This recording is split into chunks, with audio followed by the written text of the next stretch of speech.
Bem-vindos e bem-vindas ao NICE Webcast, uma das iniciativas da NICE Mulheres Empreendedoras.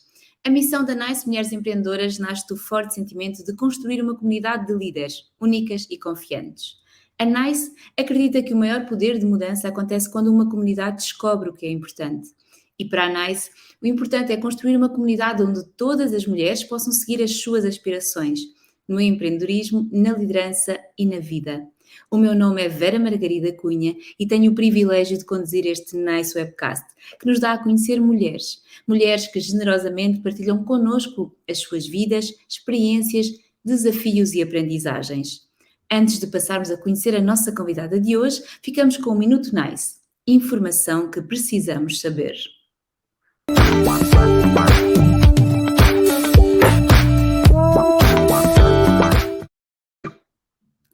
De acordo com a Estratégia para a Igualdade de Género 2020-2025 da Comissão Europeia, as mulheres na União Europeia, em média, ganham menos 16% que os homens por hora.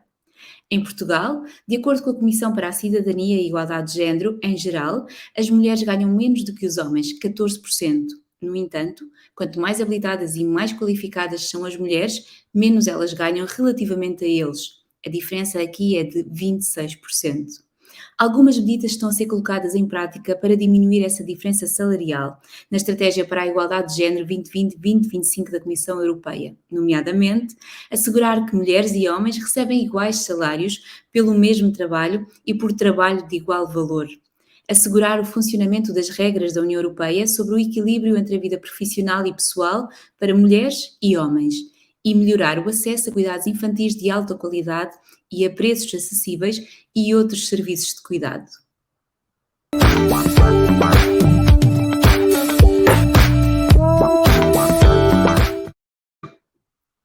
A nossa convidada de hoje é a atual presidente do Conselho Diretivo do Instituto Nacional de Administração. É licenciada pela Faculdade de Direito da Universidade de Lisboa e doutorada pela Universidade do Porto, com a dissertação subordinada ao tema O Direito à Disposição sobre o Próprio Corpo, a relevância da vontade na configuração do regime, publicada sob a chancela da Coimbra Editora em 2004. É também professora da Faculdade de Direito da Universidade do Porto há mais de 25 anos, colaborando com outras instituições científicas e universitárias e ainda exercendo atividade de jurisconsulto em matérias de Direito Público e Medicina Legal. É ainda membro do Comitê de Ética do Departamento de Ciências Sociais e de Saúde da Faculdade de Medicina da Universidade do Porto e membro da Comissão de Ética e Valores Institucionais da Faculdade de Direito da Universidade do Porto. Foi a responsável pela participação desta faculdade no projeto Universidade Júnior da Universidade do Porto, com o projeto de sensibilização aos direitos fundamentais e Estado de Direito Democrático. Falar a brincar de coisas sérias. É autora de diversas publicações na área do direito constitucional, direitos fundamentais e bioética. Foi dessa faceta que nasceu Educação em Democracia, uma obra editada pelas edições da Universidade do Porto, em que aborda a questão da educação para a democracia no âmbito da teoria política, do direito constitucional e dos direitos fundamentais. É a nossa convidada de hoje, Luísa Nete. Muito boa tarde e muito obrigada por ter aceitado este nosso convite para ser uma das nossas convidadas.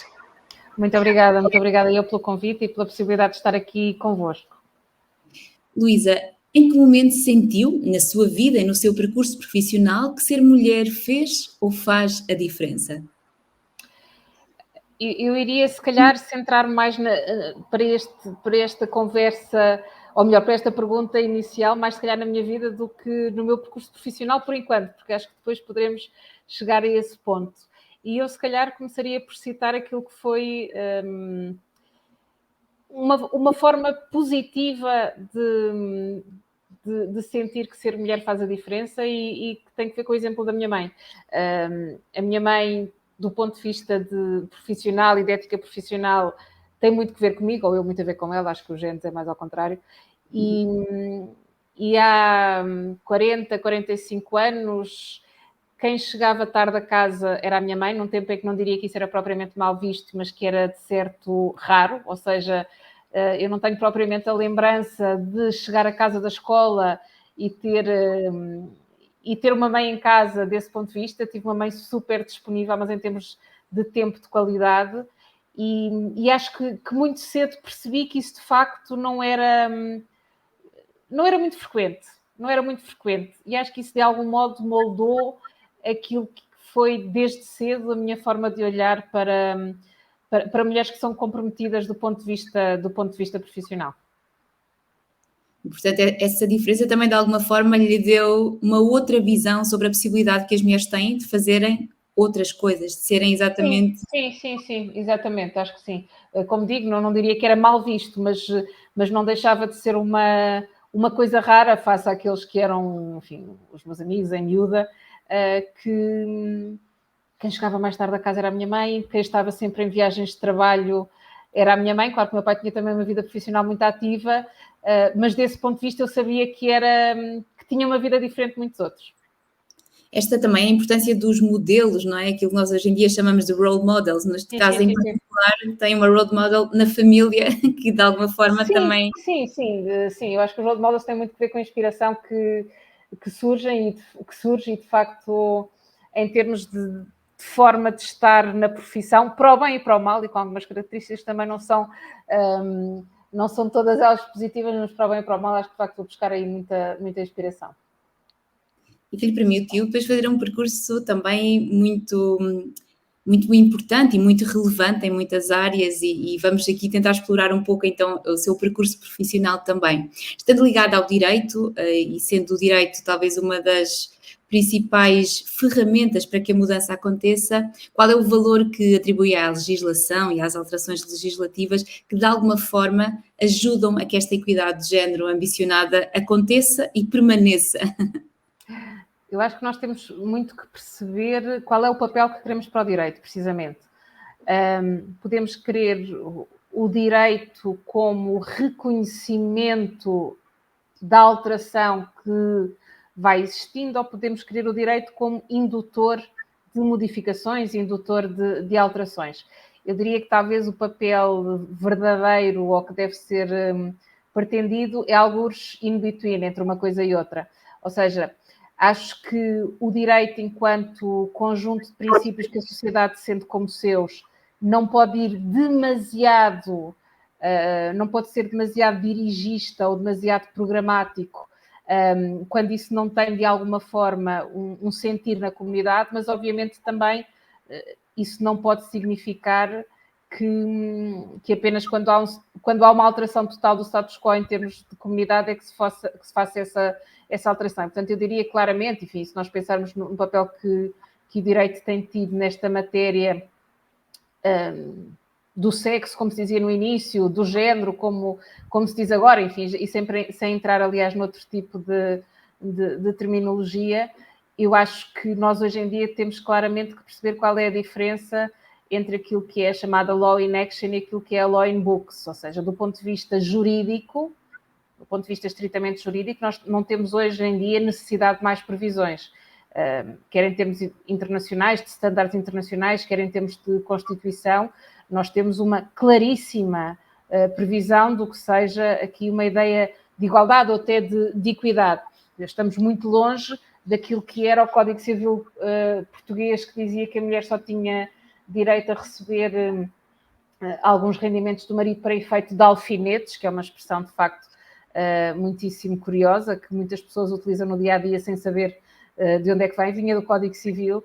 Estamos muito longe de uma sociedade em que não se admitia que as mulheres tivessem acesso à magistratura ou à carreira diplomática, e portanto aí claramente a Constituição de 76 marca uma linha de fronteira óbvia, mas eu acho que hoje em dia a questão já não tem de facto tanto a ver com a previsão jurídica, tem que ver com outro tipo de atenção, tem que ver, por exemplo, com a necessidade de percebermos que as questões não devem ser só vistas em termos de maiorias, minorias, que podemos ter grupos ditos vulneráveis que não se autorreconhecem como vulneráveis, que se calhar mais vale falar de indivíduos do que de grupos, e fundamentalmente parece-me que tudo isto tem que ser visto hoje em dia, claramente de um ponto de vista de proibição de discriminação, mas numa perspectiva mais alargada, numa perspectiva de efetivação daquilo que é uma posição que também está prevista na nossa Constituição,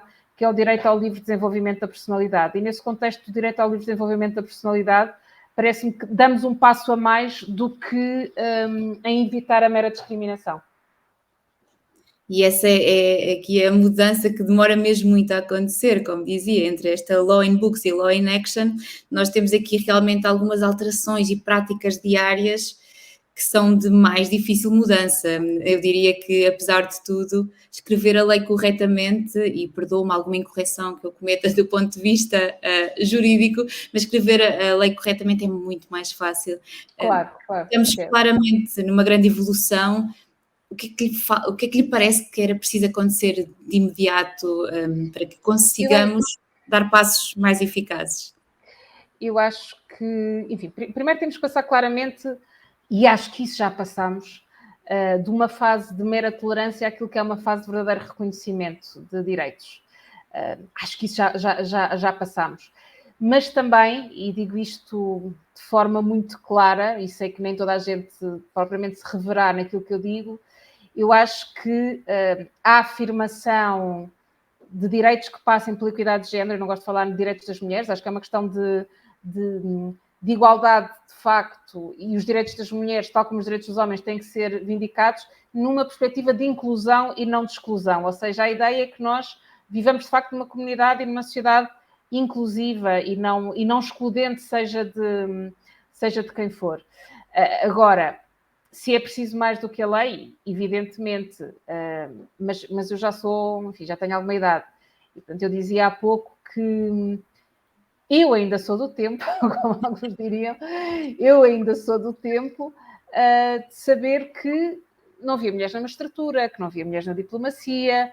Repare-se que nós hoje em dia, por exemplo, e cingindo-me agora ao campo do direito, nós hoje em dia temos mulheres a ocupar os cargos máximos da magistratura. Porquê? Porque são cargos, a maior parte dos quais a que se ascende por antiguidade, e é óbvio que durante muito tempo não tivemos mulheres nesses cargos, porque as mulheres nem sequer entravam para a base, quanto mais chegaram ao Supremo Tribunal de Justiça, ao Supremo Tribunal Administrativo. E, de facto, neste momento, isso já não é assim. Eu ainda me lembro de professores na Faculdade de Direito contarem a história, enfim, o direito é normalmente tido como um ambiente mais formal, e eu ainda me lembro de professores na Faculdade de Direito contarem a história de, não assim há tanto tempo, ao começarem uma aula, se referirem a um determinado ano, és de uma professora de Direito muito conhecida, e os professores dirigiam-se ao ano dizendo minha senhora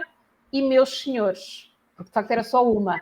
Ora, isto hoje em dia, no contexto universitário, toda a gente sabe que o cenário que temos é absolutamente o inverso. A grande maioria dos estudantes que eu tenho hoje dentro de uma sala de aula são mulheres. E, portanto, acho que claramente é preciso mais do que a lei, mas claramente estamos numa organização e numa sociedade muito mais equitativa do que estamos.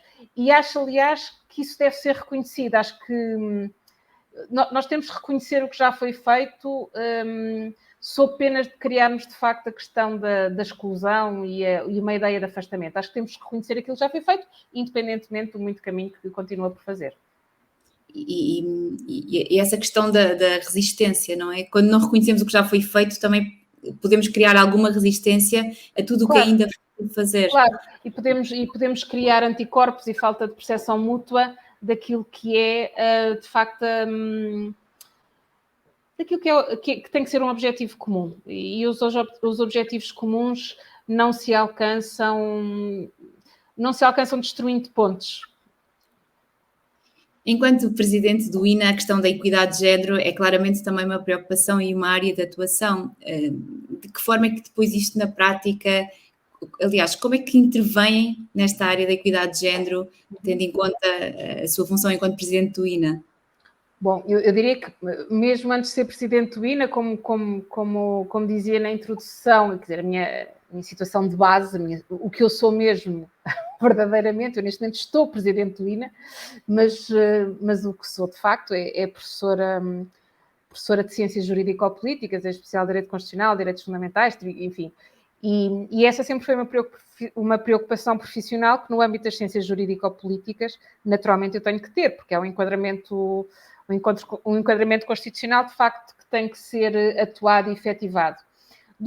E eu tentei trazer, e começo por aqui, porque eu tentei trazer essa preocupação para o modo como vejo a necessidade de intervenção na administração e a necessidade de oferta também formativa por parte do INA. E eu destacaria aqui, por um lado, que foi por proposta do INA que foi editada uma nova área de formação estratégica às áreas de formação estratégica da administração pública, uma área que se passou a chamar Cidadania e Participação. Isto não significa que não houvesse previamente oferta formativa nestas matérias, mas formalmente, neste momento, é uma das 5 áreas de formação estratégica na administração pública, de acordo com o despacho de março deste ano, e por iniciativa do INA, volto a dizer.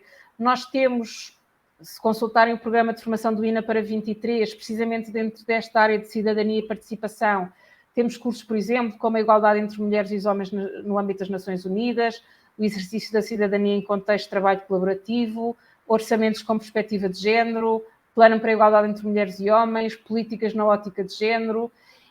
E temos também um outro programa que eu gostaria de destacar, que vai já na sua segunda edição, com inscrições sempre esgotadas, que lançámos o ano passado no Dia dos Direitos Humanos, em dezembro, e que é o Programa de Capacitação em Direitos Humanos para a Administração Pública. Este Programa de Capacitação em Direitos Humanos para a Administração Pública reúne uma vintena de entidades dentro da administração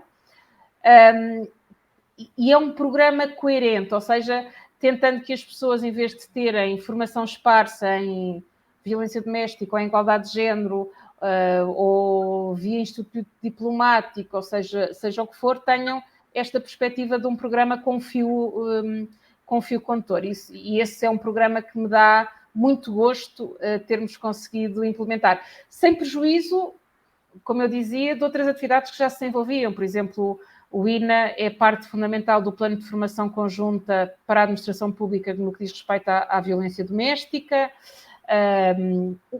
E importa, se calhar, também, há pouco falava na questão dos grupos, do indivíduo vulnerável e não apenas nos grupos mais que carecem de proteção. Eu acho que hoje em dia é muito importante a questão da discriminação interseccional, ou seja, nós percebemos que para além das mulheres, temos mulheres deficientes que se calhar têm mais problemas do que homens deficientes, ou temos a circunstância de alguém que é simultaneamente migrante e mulher e tudo mais. Portanto, esta descrição interseccional tem sido também objeto da nossa atuação ao nível de reflexões várias em matéria desta discriminação eventualmente cruzada, de competências para a interculturalidade, de participação e de inovação participativa. Portanto, nunca podemos desfasar os direitos das mulheres daquilo que são os direitos humanos e da importância de olhar para eles também como um todo. Exato, claramente. Tem que ser visto numa perspectiva mais alargada, precisamente. Muito bem. E quando pensamos aqui na administração pública, por exemplo, em que ponto é que estamos no que diz respeito à equidade de género? Consegue dar-nos uma visão sobre este ponto da situação? Por exemplo, no que diz respeito às lideranças? Bom, eu acho que voltamos outra vez à questão da Law in Action e da Law in Books, mas se calhar aqui vamos um bocadinho mais longe.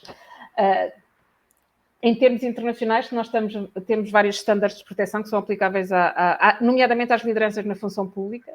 Temos, por exemplo, uma recomendação do Conselho da OCDE de 2018, precisamente sobre a questão da liderança e competências na função pública, que olha para esta questão do género. E posso dizer, por exemplo, que no âmbito de uma organização chamada Centro Latino-Americano para a Administração e para o Desenvolvimento, de que o INA faz parte e de Portugal faz parte, há 2 declarações muito recentes, uma de 2019 e uma de 2021.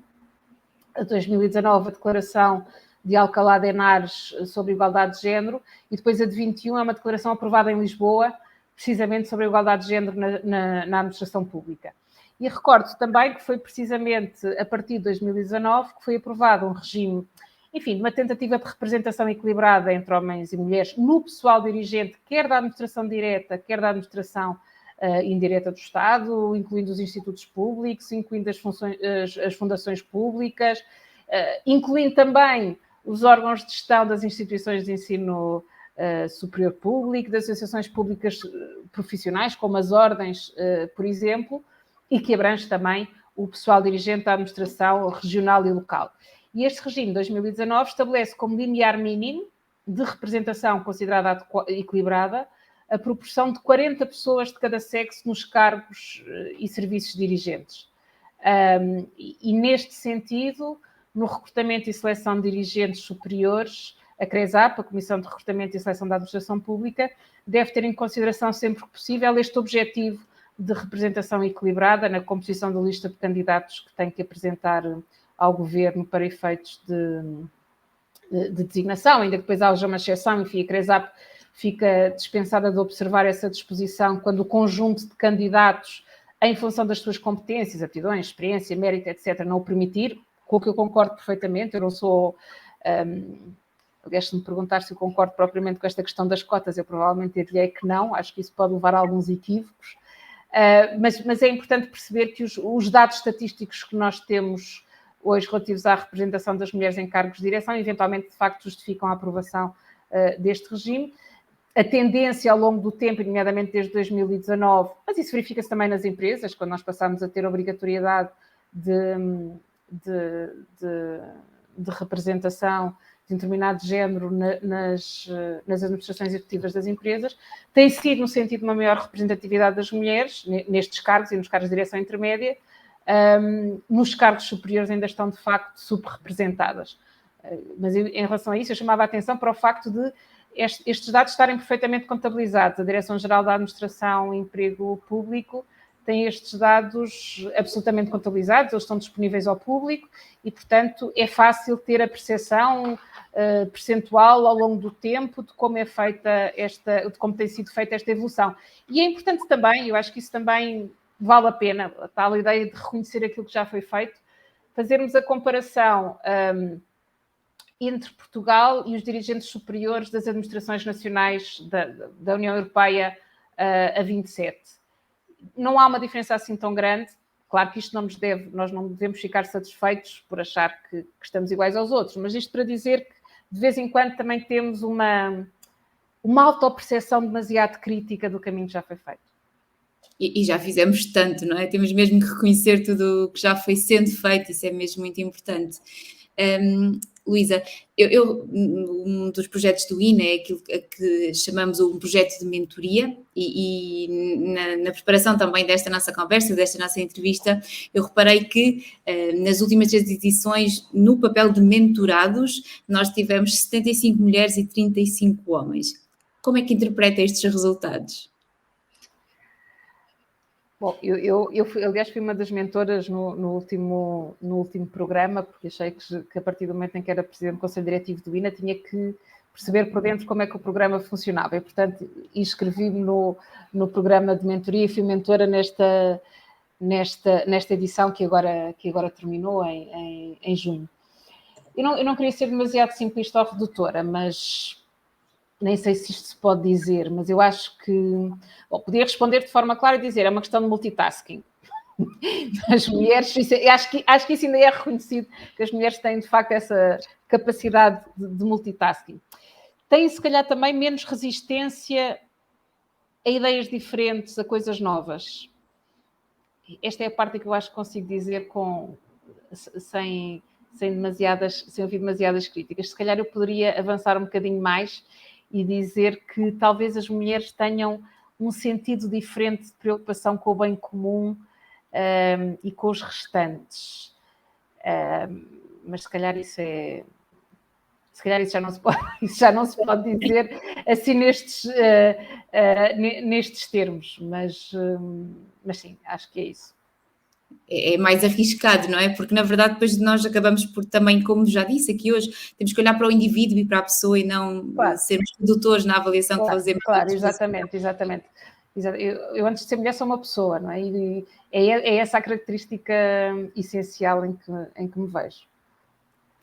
Já percebi, eu ia fazer pergunta se considerava a mentoria como uma estratégia importante para que as pessoas realmente consigam atingir os seus objetivos, as suas ambições E o facto de ter sido mentora, eu acho que quase que me leva a adivinhar. Que é uma questão.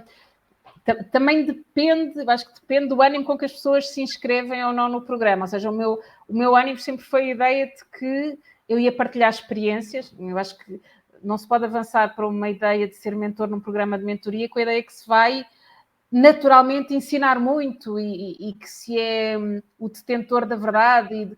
Eu acho que é uma questão de partilha de experiências e, eventualmente, se puder dar sugestões a outra pessoa que possam eventualmente encurtar caminhos. Eu acho que é essencialmente isso. Nem é aquela questão de dizer, porque outros não façam os erros que eu fiz. Acho que não é isso. É só uma questão de encurtar caminhos. Se calhar dizer, está a pensar fazer isso, olha, falo com a pessoa tal, organize de um modo diferente. Acho que é essencialmente uma questão de partilha de experiências, pelo menos é nessa perspectiva que eu vi a minha participação. E depende, obviamente, muito, peço desculpa, depende, obviamente, muito de um trabalho prévio de matching entre mentor e mentorado. Tem que haver uma relação óbvia de empatia e se ela não ocorrer, eu duvido muito do processo de mentoria. Porque, claro, a relação será sempre meio caminho andado para conseguir alcançar... Sim, não pode ser uma diferenciação de estrutura hierárquica funcional, não é? Portanto, acho que as coisas têm que ser vistas desse ponto de vista. Acho que são questões...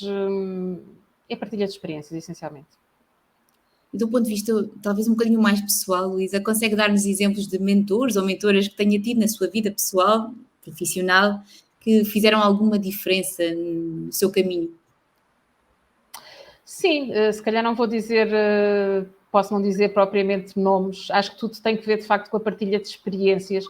Eu posso dizer que a primeira pessoa com quem trabalhei quando saí da faculdade, eu sempre dei aulas na faculdade, mas quando saí da faculdade fui surpreendida com o facto, não fazia ideia, eu fui a melhor aluna do meu ano e fui surpreendida com o facto de a melhor aluna da Faculdade de Direito daquele ano, tal de Lisboa, como a de Coimbra e como na altura a Católica, tinha um estágio na presidência do Conselho de Ministros, coisa que eu ignorava absolutamente o que era a presidência do Conselho de Ministros, e sabia de um ponto de vista conceptual, mas então um dia estava posta em sossego e recebi um telefonema de um chefe de gabinete, coisa que eu também não desconhecia em absoluto o que era, e que me disseram, bom, venha trabalhar connosco, porque há aqui um protocolo que a isso conduz. E eu posso dizer que as primeiras pessoas com quem trabalhei, homens, mulheres, aí não faria grande distinção, mas foram absolutamente essenciais e inspiracionais. Eu acho que a grande questão aqui, o que é um mentor ou uma mentora? É uma questão, uma vez mais, de partilha de experiências, mas é alguém para quem nós olhamos e que nos faz perceber que nós podemos fazer as coisas de forma diferente. Eventualmente melhor, mas podemos fazer as coisas de forma diferente.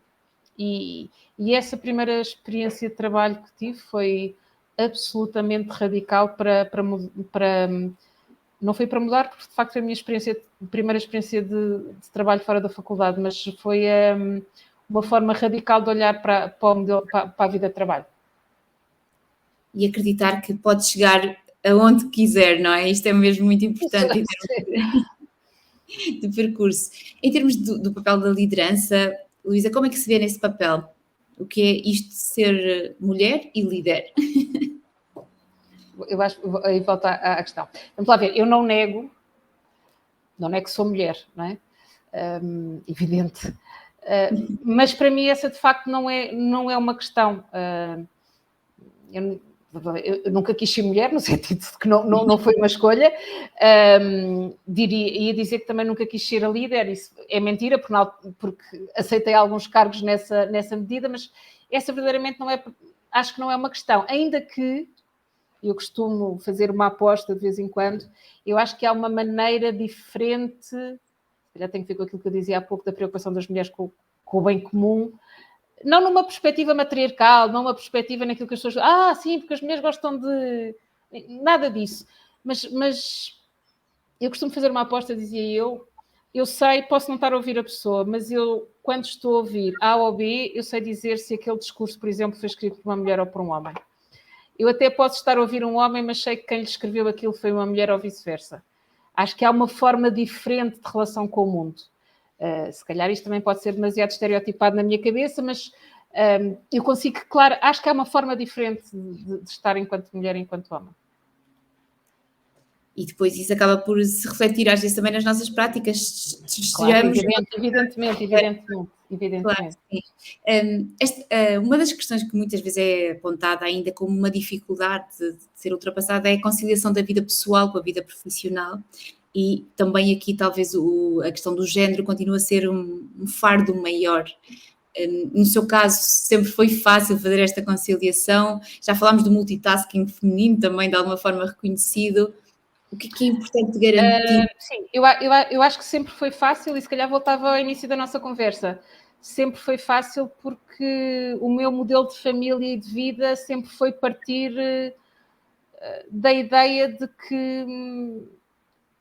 que a vida profissional é importante para a nossa realização, de que a ideia de missão em prol dos outros é importante, e acho que isso vem de facto da estrutura familiar que comecei por ter.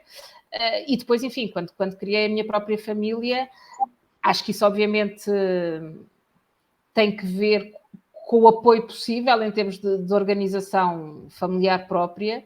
Eu desde 95 que sou professora na Faculdade de Direito da Universidade do Porto, e desde 95 que passo metade da semana em Lisboa e metade da semana no Porto. Portanto, isto tem, claro que tem que ver com uma questão de gestão, de organização pessoal e de calendário. Acho que é uma questão de organização. Eu sou um bocadinho draconiana em termos de organização, mas obviamente também tem que ver com a sorte de ter uma pessoa ao meu lado que, seja homem, seja mulher, quer dizer, acho que a questão não se coloca, que percebe isso perfeitamente. Eu acho que nós nos moldamos muito tendo em conta o apoio que recebemos, e portanto eu não posso dizer verdadeiramente que tenha tido ou que tenha sentido especial dificuldade nesta gestão. Acho que, enfim, sou uma pessoa que tem uma vida equilibrada em termos de família, de amigos, de lazer, mas isso passa muito por organização. Acho que passa mais por organização e por sorte, naturalmente, das redes de pertença em que nos encontramos, seja ela familiar, seja ela de amigos. Acho que todos percebemos que uns e outros temos picos de trabalho, necessidades de trabalhar ao fim de semana por vez. Não é normal que isso passe a tornar-se um hábito, ou que por defeito toda a gente trabalhe todos os dias até à meia-noite, ou toda a gente trabalhe até ao fim de semana. Não acredito nisso, não acho que isso seja necessário de todo, e portanto acho que desse ponto de vista é uma questão de sorte, mas é também uma questão de organização. Enquanto professora, olhará claramente para a questão da educação e formação dos jovens e dos jovens adultos de uma forma muito, muito conhecedora e com muita experiência, e também a importância que têm para que a mudança possa acontecer, nomeadamente de estereótipos. Fala-nos um pouco destes seus dois projetos, do Educação e em Democracia e do Falar a Brincar de Coisas Sérias. Eu acho que, de facto, hoje em dia, e até pelos contextos que vamos vivendo, alguns dos quais são um bocadinho assustadores em termos mundiais, em termos europeus, acho que a esperança está, posso ter uma visão enviesada, mas acho que a esperança está, de facto, sempre na educação. E a educação para a democracia ou para valores democráticos. Nós temos por vezes a ideia de que a democracia é algo adquirido, que a educação para valores democráticos em contexto democrático é uma ideia, enfim, que nem vale a pena muito acentuar. Temos outro problema depois, que é aqui um eventual paradoxo, quanto a perceber se num contexto democrático devemos discutir ou transmitir informação sobre valores não democráticos, aquela questão da tolerância, do reconhecimento que eu falava há pouco. Mas acho de facto que nós só conseguimos reconstruir a confiança das pessoas na democracia se tivermos uma proteção reforçada dos direitos fundamentais e se contextualizarmos isto no âmbito daquilo que hoje em dia se chama de facto a educação para a cidadania democrática e para os direitos humanos. Eu recordo que muita gente não se lembra, mas há uma carta precisamente sobre a educação para a cidadania democrática e para os direitos humanos, aprovada pelo Conselho da Europa em 2010, e é um bocadinho nesse sentido que vai também aquela perspectiva de eu dizer há pouco que tínhamos sugerido o aditar de uma nova área de formação estratégica na administração pública. Esta pedagogia para a democracia, para os direitos fundamentais, implica relançar aqui o respeito por esta dignidade dos direitos humanos na ordem internacional, dos direitos fundamentais na ordem interna, E acho que fundamentalmente alcança também aqui uma dimensão que tem que ser uma dimensão intergeracional, ou seja, implica falarmos de direitos humanos, dos direitos das crianças, da igualdade de género, dos direitos culturais, implica falarmos de questões ambientais no âmbito do desenvolvimento sustentável e da proteção da confiança das gerações futuras, não é? Dos direitos ou das expectativas das gerações futuras, implica falarmos em questões de justiça económica e social, questionar a pobreza, questionar os movimentos de migrações e as discriminações que daí podem resultar, ou seja, vemos quais são os padrões de discriminação e exclusão, como é que podemos educar para a saúde, quais são as questões interculturais, sejam de diversidade cultural, seja de proteção de património mundial, enfim, parece-me que tudo isso que está aqui em causa. E é isso que eu tentei de alguma forma discutir nesse livro da educação em democracia. Já quanto à outra experiência, eu falar a brincar sobre coisas sérias. Inscreve-se no âmbito de uma atividade que a Universidade do Porto tem há 16 anos, chamada Universidade Júnior, e que congrega durante o mês de julho, chamados júniores, miúdos que têm entre o 7º e o 12º ano. No caso da atividade Falar a Brincar de Coisas Sérias, que é aquela que é desenvolvida pela Faculdade de Direito e que eu coordeno há 16 anos, precisamente desde o início do programa, ela está aberta apenas a estudantes entre o 10º e o 12º ano, porque entendemos que fazia mais sentido em termos de programa, e eu acho que a designação espelha aquilo que se quer, ou seja, este falar a brincar de coisas sérias é, como eu costumo dizer, enfim, na apresentação que faço aos participantes todos os anos, nem todos, naturalmente, nem queremos, nem temos que ser juristas, não é? Mas todos somos cidadãos e eu acho que é importante que todos percebamos, e aqueles que estão num 10º, num 11º, num 12º ano, que percebam qual é a estrutura do Estado em que vivem, da sociedade em que vivem, quais os direitos que têm, que o consigam fazer através de um jogo da glória, olhar para recortes de jornais e a fazer cartazes, que durante essa semana vão, por exemplo, assistir a um julgamento no tribunal. Enfim, temos um programa delineado, não esquecendo que estão em férias, e, portanto, não estão ali num programa forçado, mas um programa delineado nesse sentido. Daí a expressão falar a brincar de coisas sérias.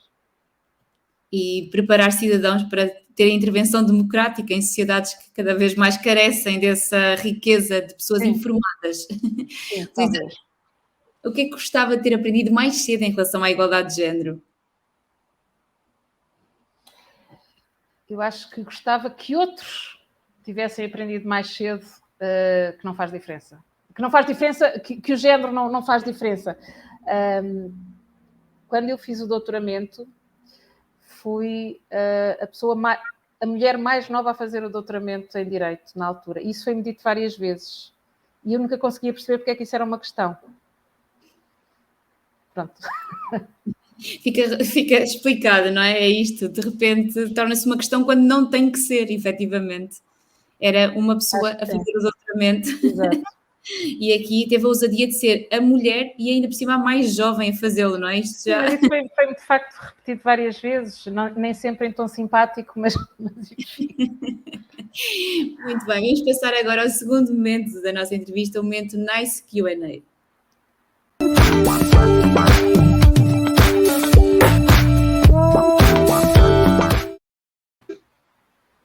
Luísa, qual é o livro da sua vida? Eu vou, em autores portugueses, qualquer um do Virgílio Ferreira, que tem assim uma mistura entre ser absolutamente doce, mas também muito cáustico.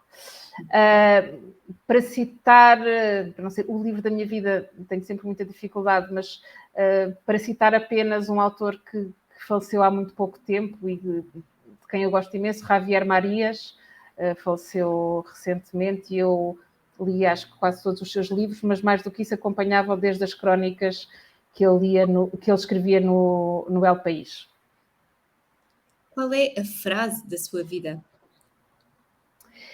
Não é a primeira vez que eu digo isto, portanto esta não tem qualquer novidade. Há uma frase do poeta Nuno Judice que diz qualquer coisa como isto, que se acreditarmos que toda a energia que teimamos a entregar às coisas pode pode eventualmente demorar a dar fruto, pode ir dar a volta ao mundo, mas um dia surpreende-nos pelas costas e, portanto, acho que é esse empenhamento que me faz continuar a acreditar que as coisas podem demorar a acontecer, mas que um dia nos surpreendem pelas costas. Quem é a mulher da sua vida? Enfim, a propósito desta pergunta, lembrei-me, sou Luísa, e lembrei-me de um poema do António Gedeão, que se chama Calçada de Carris, que alude a uma Luísa que sobe a calçada, que está cansada, que saiu de manhã para a fábrica, que regressa à casa já de madrugada, já à noite fechada. E é um poema muito repetitivo, muito duro, mas muito repetitivo. E, portanto, se calhar a mulher da minha vida é essa Luísa, consciente eu que eu sou uma Luísa muito mais privilegiada do que essa de que falava o António Gedeão nesse poema. Qual é a sua característica mais empreendedora? Bom, já falei da organização, mas acho que a minha característica mais empreendedora, se bem que possa parecer estranho, porque não sei se as pessoas entenderiam isto como uma característica empreendedora, é a lealdade. Porque acho que a lealdade constrói confiança e constrói pontos com os outros. E isso é essencial para efeitos de empreendedorismo, na minha perspectiva. Qual é o seu sonho para um futuro próximo? Sonho para um futuro próximo. Eu vou, obviamente, limitar isto ao campo profissional, não pessoal, e, portanto, vou dizer que, em termos institucionais, o INA escolheu reafirmar a sua identidade e escolher uma visão. A missão é de formação na administração, a visão é ser o agente de mobilização da administração pública para o conhecimento e agente de mobilização do conhecimento para a administração pública. Portanto, esse é o meu sonho institucional para breve. Qual é uma forma de encorajar as mulheres? Reforçar redes, reforçar comunidades de prática, reforçar comunidades transversais e inclusivas, pôr as pessoas, ou as mulheres também são pessoas, a falar umas com as outras. E numa palavra, ser mulher é? É ser pessoa. É ser pessoa por inteiro. O Ricardo Reis, o heterónimo do Pessoa, aquele poema que diz... ser pessoa por inteiro, nada teu exagero ou exclui. E, portanto, para mim, ser mulher é ser pessoa. Luísa, muito obrigada por este seu tempo, pela partilha, por tantas mensagens tão importantes que nos deixou, de reconhecimento daquilo que já fizemos, de uma experiência baseada não só na lei, mas também na prática e nesta vontade de fazer a mudança e promover a mudança também através da educação e da formação e de tudo aquilo que podemos fazer em sociedade. Muito obrigada. Hoje tivemos connosco Luísa Neto, que nos deixou estas mensagens que vale a pena reconhecer e reforçar. A importância de olharmos para a inclusão e não para a exclusão, a importância de reconhecermos tudo aquilo que já foi feito, não obstante também identificarmos e termos vontade de agir perante tudo aquilo que ainda falta fazer. Falámos também sobre a importância da diferença entre law in books and law in action. Precisamos realmente de perceber que temos que começar por algum lado, mas as práticas diárias são também muito importantes. E depois falou-nos sobre democracia, a importância de sermos ativos, conhecedores e agentes naquilo que é a democracia que queremos para as nossas sociedades. Não poderíamos estar mais satisfeitas com esta entrevista e com esta partilha, e não posso terminar sem antes agradecer também à Patrícia Meira, da Associação EQUI, que esteve aqui connosco a garantir a interpretação em língua gestual portuguesa do nosso episódio. São estas redes que fazem com que a mudança aconteça, e porque temos a certeza que estão connosco neste processo, nós voltamos a encontrar-nos no próximo episódio do Nice Webcast.